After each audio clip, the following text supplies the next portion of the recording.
Spike's New Brother Chapter 7, Part 2. Luna soon proceeded to jump a few years forward and saw John on the streets learning how to survive. Then she came to the time when he saw the show for the very first time. It was weird for her to see how her life was flashing before her eyes in a form of entertainment. My goodness, this is awkward. No wonder why he was so hesitant to tell us how he knew so much about us. Then she came to the part where he was applying for the job that could change his life, only to see his heart crushed once again, and once again wandering the streets. Luna held her head down in sadness. By the constellations, why such a horrible life have befallen on my darling? She then noticed John making his wish near the high school. Oh, so this is where Twilight and Spike went through to get from our world to this one. Wait, that statue, is that... John clapped his hands together and said his prayer. All of a sudden, the portal opened up, and John and Luna looked into the portal and saw Spike arguing with Twilight and Celestia. Next thing Luna knew, John backed up and he jumped into the portal yelling Yahoo! Goodbye Earth, hello Equestria, which caught her off guard. After that, Luna was snapped back into reality by none other than John. Luna? Luna! Equestria to Luna, hey, snap out of it! Luna then shook her head and looked back at John. Tears started to flow out uncontrollably. He tried to find out what was going wrong, but before he could say one word, she tackled him on the bed, hugging him with all of her might. John was a little caught off extremely, as he was blushing from ear to ear. Luna, hold on. We're not even married yet. I mean, I do want to have kids, but now is not the best time, John told her, trying frantically to get her off. Luna broke the embrace. She was blushing at his remark. No, silly, but that is after the wedding. Should have known, but wait. Why are you crying? John gulped nervously, and Luna looked at him. I saw memories when we kissed. Yeah, I know what you mean, John interrupted. I saw it all.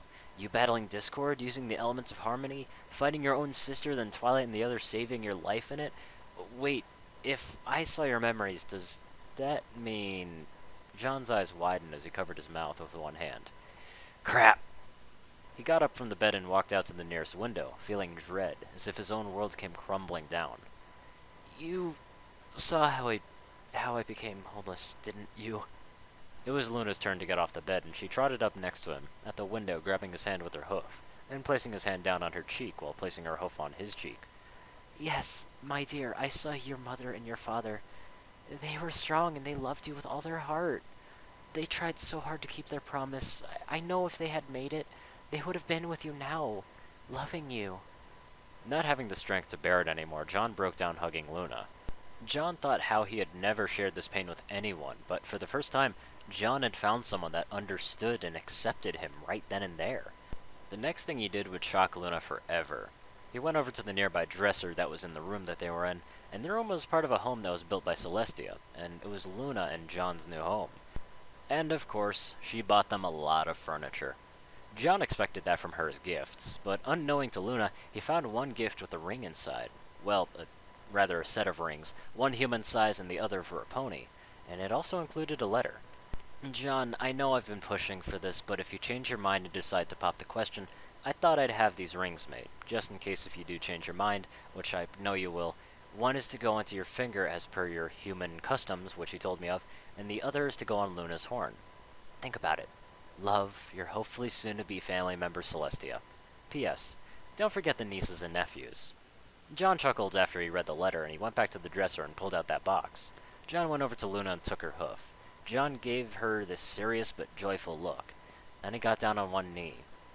John, what are you doing? Luna gasped. Luna, John began. For over 10 years, I've been alone. No one to care for me, just myself. But here you are. You've been through tremendous pain, banished for 1,000 years, only to come back to a world that's completely different than your own, but you don't have to bear it alone. I was told from Celestia that once in a lifetime a pony of your species bonds with some pony or someone, in this case, start to age like you do. Luna, still in confusion, answered his question. Yes, that was right. Why? Once again, John only smiled. Well, that's all I needed to hear. He then showed her the wedding ring on his finger. Then he quickly placed one that fitted for her horn, and then he asked the question that she had been waiting for these past 3 days. Princess Luna, princess of the night, will you make my nights the greatest nights of my life? With you, help me fill these dull nights with bright stars of hope and happiness? Luna, will you marry me? Luna was speechless. She was pretty much a frozen statue at that point.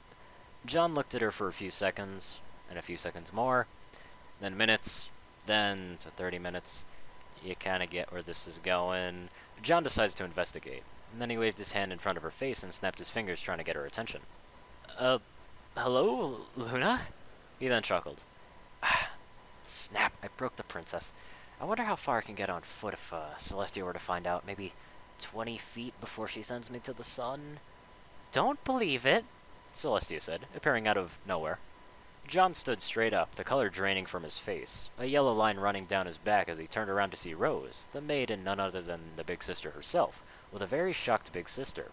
She and Rosie, that's the nickname Celestia gave to her, were walking in to check on Luna and John until Celestia noticed John kissing Luna. Well, Celestia said, trying to figure out what words to say next after seeing this event. That's new for him? New? Really? Rosie said sarcastically. Heck, if the atmosphere keeps this up, I bet you 50 bits he'll ask her to marry him in 30 minutes. Celestia looked at Rosie. While I am pushing for that, I don't think it can happen soon. 100 bits says that it'll probably take a month, she said playfully. Rosie only laughed. Oh, you are on, princess. By the way, why are their eyes glowing? Rosie asked, not understanding what is happening to them. They're dream sharing, Celestia smiled. They're sharing their deepest memories. Do you want to see? The maid looked at the princess. Heck yeah, I do, Rosie said, raising her hoof up into the air. Celestia chuckled a little. Then hold on to me and focus, she said as her horn lit up and connected with the other two. She saw all the good, but mostly the bad. When the dream sharing was over, she and Rosie snapped out of it first and quickly got out of the room. Celestia and Rosie had tears in their eyes, and they finally understood why John was so closed off about the marriage. By all that is Equestria, I never thought that such a being so young went through so much pain. I can understand why Equestria herself summoned him here. She realized he would have had a better life here than there, and I guess to help my son, Celestia said as tears kept on flowing out. Rosie wiped the tears from her eyes as best she could. My goodness, war will hurt a heart more than anything. Luna, will you marry me? She was cut off by those 5 words. Celestia and Rosie looked at each other and just shouted in unison, What did he just say? That's when they decided to bust into the room and saw John on one knee, the wedding ring on his finger and the wedding ring around Luna's horn. Then, like Luna, they froze. The sheer shock of the news was that strong, until Celestia broke out of it and finally spoke. John, did you just say what I think you just said? Rosie turned to Celestia and extended her hoof with a coy smile. I believe you owe me 100 bits, please and thank you. And I told you so! That you did, Rosie, that you did. John went to try and explain the situation, and just when he was about to, he was swept under a dark magical glow. The room went pitch black, and all of a sudden a white ball of light appeared where Luna was sitting. Luna exploded from a ball of light as she came out of the ball of light scattered into many pieces. It looked and felt like they were in space.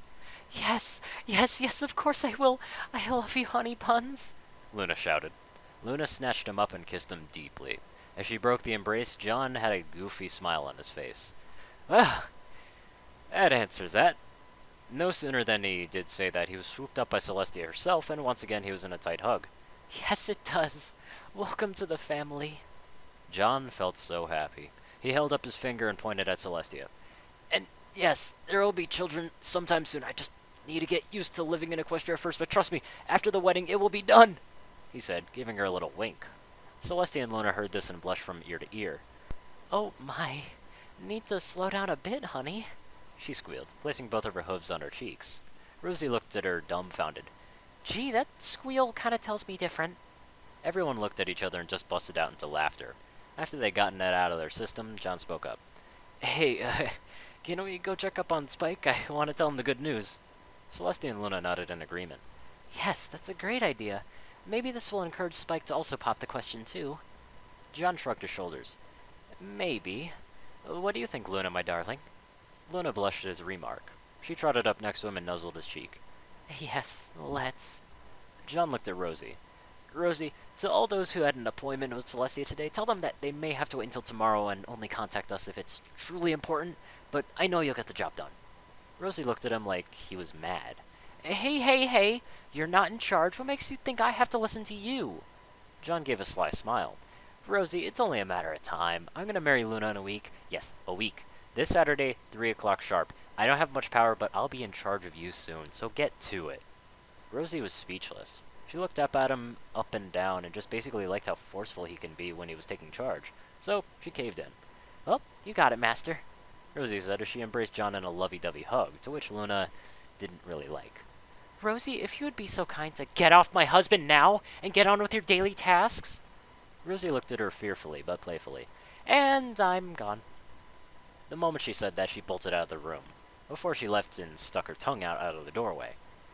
This is going to be such juicy gossip for all the guards and maids in the castle. With that, she was gone. Luna only snorted in frustration, then shrugged it off. Oh well, they were going to find out sooner or later. Celestia was beaming a pure white light from every nook and every cranny. Oh, my little sister, you've grown up so much. Take good care of John. You do the same, John, with Luna. You got it, sister-in-law. Now let's go to Twilight's. And with that, Celestia's horn began to glow, and with a pop, they were gone. Back at Twilight's treehouse, we see Spike trying to cheer up Twilight, and it was working. You mean it? Twilight began. Yes, Twilight, I won't leave you or any pony. Ever again. Okay, I believe you. I'm sorry, it's just, with all that's happened, you can't blame me for acting this way. Spike chuckled. I mean, I don't blame you, Twilight. I love you, and not just as family. I guess I've always kind of felt something towards you, and sometimes I wanted you to be my special sun pony. I just kind of didn't realize it. Not yet, anyway.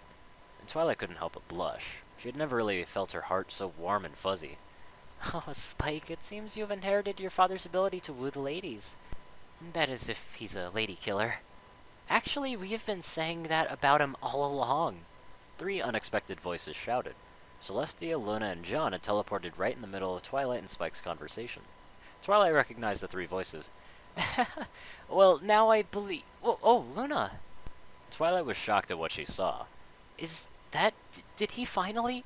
Twilight asked, hoping it wasn't really a joke. Spike noticed what Twilight was so excited about.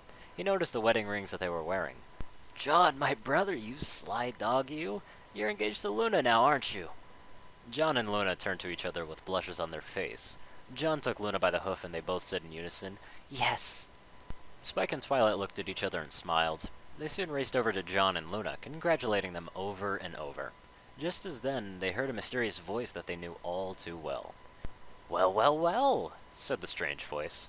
Isn't that sweet? Little Luna's engaged. Finally took you over 1,000 years. Celestia immediately knew who it was. Discord, come out here right now. It's rude not to introduce yourself to our newest resident and soon-to-be family member. And in a poof of smoke, Discord appeared. Okay, I'm here, and I've watched the whole thing from beginning to this point. John was freaking out. Oh man, the crazy and mighty god of chaos and disharmony. Well, former, but still powerful. Man, it's an honor to meet you, John said, bowing to Discord. Discord knew that this was coming. However, this was the first time someone had shown this much respect. Discord scratched the back of his head. This is very weird even for me. This is the first time someone actually praised me. I like it. He stretched out his claw and shook John's hand. Pleased to meet you too. Congratulations, you two are meant to be for each other. However, he said with a scowl, that's not why I'm here. Celestia didn't like the face Discord was making because he was directing it at Spike. Discord, don't you do anything foolish. If you do, you have to answer to me, Celestia threatened. And me, Luna added, but Discord just ignored them. He walked up to Spike and grabbed him by the shoulder, pinning him to the wall. Discord, how dare you? Celestia shouted. Release my son. Release my nephew. Let my brother go, you hybrid puke. They all told Discord, protecting Spike from harm, but Discord didn't really listen and looked at Spike squarely in the eye. I hear you're marrying all 6 of your friends, including Fluttershy. The others I'm okay with, but Fluttershy is a no-no. Get me, hatchling? At that point, Spike realized that he was being threatened and knew Discord wasn't playing around. You're not good enough for her, and I will make sure you never get near her again. Celestia gasped. Discord, she loves Spike. You have no right to say that. Shut up! Every pony felt shivers down their spines. They didn't know where that menacing voice came from until every pony, including Discord, saw it came from the small dragon himself. Just holding Spike sent shivers down his spine. Spike's body once again was in a dark aura, white markings covering his body like blood vessels. His voice became a dark metallic sound. He then grabbed Discord by his shoulders and held him over his head. Listen here, you hybrid puke. I am Spike Dragoon, son of Cinder, Nightfire, queen of necromancers, wife of my father, Spy the Arbiter, master of earth, wind, fire, water, light, and dark, uncle to Dram, grandson to Malefur, the greatest necromancer of the Dark Arbiter, and also the great-grandson of the king of the dragons, Theron. And I am the new Arbiter. I kill when I wish. I am the strongest. My armor is greater and harder than any diamond. My claws like spears, my teeth sharp as the sword, and my wings are a hurricane. If I wish, I can make the shock of my tail feel like a thunderbolt and my breath of death. Let me show you the god of chaos. No pony or nobody knew what was going on. Spike was like in a demonic trance, and apparently he was tapping into ancient memories of those who came before him. Spike was still holding onto Discord, which was now trying to struggle out of the young dragon's hold. He tried to use his magic, but to no avail. Spike's own dragon magic was blocking it. Spike walked outside of Twilight's treehouse with every pony tailing him. And Twilight was trying to reason with him, so was Celestia, Luna, and John, but he really would not have any of it. He was still in his trance, and he threw Discord to the ground and then opened his mouth. Spike roared ferociously as he did, so he could breathe a flame so hot it was like a beam of pure energy, so strong it pierced the heavens. Then he aimed it to a nearby mountain and obliterated it in one shot. He looked down at Discord and pointed to Twilight. Twilight, Rarity, Rainbow Dash, Pinkie Pie, Applejack, Trixie, and of course, Fluttershy all belong to me. They are my mates. They belong to me. Body, mind, and soul. I will love them to the end of our days, and I will bring death and destruction to any pony, god of chaos, or anything that thinks that they can take it away from me and leave them in ashes. Do you understand me, Discord? There was nothing but silence. Well, Spike began, still keeping his ground. Where are your threats now? In the words of my Uncle Dram, if you are gonna fight, it better be your final day on this planet. Discord didn't really know what to say. He just laid there cowering before this mighty creature. He didn't know what he was looking at, and to be honest, he was just messing with the little guy. He wanted to know if he really loved Fluttershy, but what he expected was more than really he could handle. Then it hit him. Dragon's bleeding effect, he said out loud. Celestia gasped. These last 3 days have been something. I didn't think I could be more shocked than I am now, Celestia thought. Dragon's bleeding effect. That means he's a prince, but not just any prince, but the Arbiter. The one who helped forge the elements of harmony. I can't believe it. Cinder is his mother, and Spy was his father. Malefur his grandfather, and then Theron his great-grandfather. And I believe Dram was his uncle, Celestia said, taking in this new information. All this time, I had a feeling Spike looked familiar, but now this proves it. Yes, my dear sister. Luna shook her head in agreement. I cannot believe this either, but the evidence is overwhelming. Spike is the Prince of Dragons, more so the long-lost son of the Dragoon family. Celestia nodded. Yes, if you do the math right, I found him right around the same time the Civil War ended. I can't believe this. Why didn't I begin to even think he was this missing family? John was confused, as was Twilight. Luna Celestia had noticed this and started explaining. As you know, ponies many years ago didn't even know how to talk or use magic. The species that ruled at the time were just dragons, Celestia began. Dragons at one point could only use one ability, whether it be fire, wind, earth, water, ice, light, and dark. However, one day one dragon was able to breathe fire when he wasn't a fire dragon. Then he learned how to manipulate wind, water, and ice, bending the earth to his whim. And of course mastering light and dark, only the Arbiter can learn those abilities, Luna finished. John and Twilight shook their heads in agreement. Twilight especially. She had gotten a quill, a piece of paper, and was writing all this down. Celestia took over the conversation. For many years, each Arbiter has been in charge of protecting Equestria from any forces of evil. They were there when my people came into power and were ruled side by side. Why, there was even a kingdom of dragons that floated in the sky called Airlandis. Twilight raised a hoof. Yes, Twilight? This is very fascinating, but what does any of this have to do with Spike? Twilight asked. Yeah, John as well wanted to know. Celestia got to the point. You see, the Arbiter can only be born once every thousands of years, or the Arbiter is chosen by a dragon council if need be. Theron had two sons, one named Spy, and the other one called Dram. Cinder Nightfire was the daughter of the Dark Arbiter. His name was Malfor, the greatest villain in equestrian history, though you'll not really find his name in any history books. His evil was so unspeakable they were not really recorded in history books. Twilight was shocked. My word, he must have been really powerful. Yes, he was, Twilight. Luna nodded. He was evenly matched with the strength of the council of our ponies and dragons. We barely managed to defeat him. Theron was his best friend, and he was the Arbiter of Light. His sons, Spy and Dram, did not take their training seriously, so he never really figured on any of them being the next Arbiter, so he placed all of his hope and pride in a young dragon called Devit. However, Spy saw Devit for what he really was, a disciple of Malfor deceiving his way into the king's heart. But when Spy tried to warn his fathers, he didn't really believe them. His father's pride had blinded him. Spy was insulted by his father's foolish pride and left at that time to meet Cinder, his soon-to-be wife. Each one knew about the other's father, but they didn't really care. They fell in love and married in secret. From what I heard, Spy and Cinder gave their lives to stop the forces of the Dark Army. I heard that during the battle they lost their only son, and he was just an egg. It was at the same time I found Spike, Celestia added. Luna nodded with a serious look on her face. Twilight's mouth was wide open, as well as John. Just then, they heard 6 voices behind them. My word, darling, I never knew, Rarity said.